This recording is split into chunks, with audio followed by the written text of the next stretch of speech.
Hi, we want to talk today about operations with functions. So we do operations, basic operations, addition, subtraction, multiplication, division with numbers, and you can do exactly the same thing with functions. So we're going to take a look at a couple of examples. So the first example, you have f of x equals 2x plus 1, g of x equals x squared minus 2x, and find each function indicated and then state its domain. So with these two, it's actually going to be easy. So when you do f plus g, you are actually going to add these two functions together. So it's going to be 2x plus 1 plus x squared minus 2x. You do the algebra here, you're going to get x squared, 2x minus 2x cancels, plus 1, and that's it. Each one of these two functions was continuous to begin with, and the domain of f is all real numbers, the domain of g is all real numbers. So this resulting function is also going to have domain of all real numbers.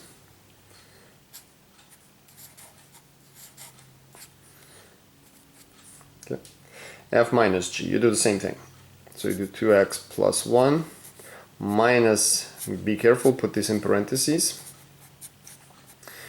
So it's 2x plus 1 minus x squared plus 2x, which is going to give us negative x squared plus 4x plus 1.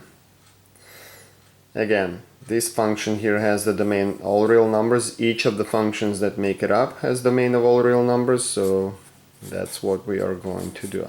You will see why it's important to look at the functions that you use to make up your function.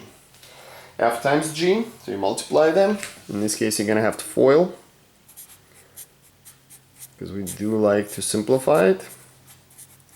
So what do we have here? That's going to be 2x cubed minus 4x squared plus x squared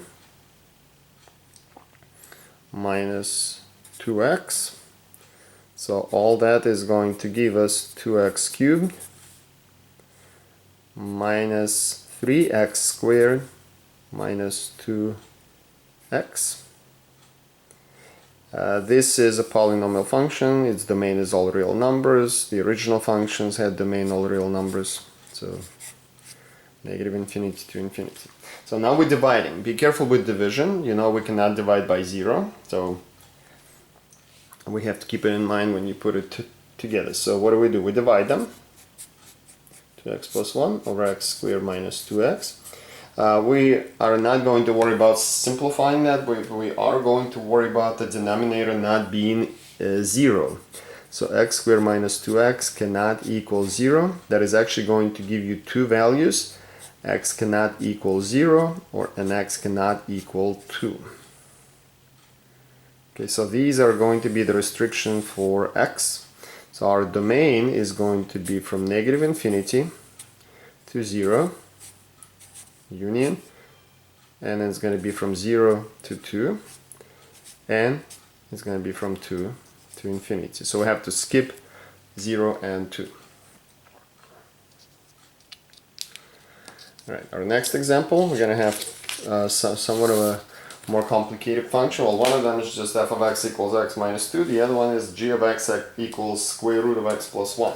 So remember, for this one, its domain is going to be all real numbers, but the domain here is going to be from negative 1 to infinity, and this will be important. So we add the functions together. In this case, it's actually easy because you can't really add this one in some kind of a fancy way. So this function here is going to be just like this. And that's it.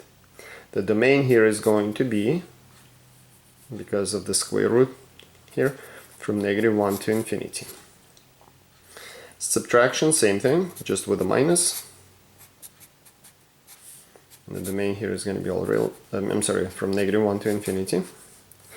Now we want to multiply g by g, so we can actually multiply anything, just like squaring a number. You can multiply that. So you multiply square root of x plus 1 by the square root of x plus 1, which is actually going to simply give you x plus 1. And if you look at this function appears to have no restriction for x, correct? Because you should be able to use any value. Well, that's true, but the original function that was used has a restriction in its domain, so as much as you want to look at that and think it's going to be all real numbers is not, we are still constrained by this. And now f divided by g, so it's going to be x minus 2 over square root of x plus 1. We're not going to rationalize and get rid of the square root here, we don't worry about this. The domain here is going to be, the bottom cannot be 0. And also we cannot, we can only use these numbers. So the domain, and you're going to have to exclude negative 1, because negative 1 will make this into 0. So in this case it's going to be from negative 1 to infinity, but negative 1 is going to be excluded. Okay, so I hope this was helpful.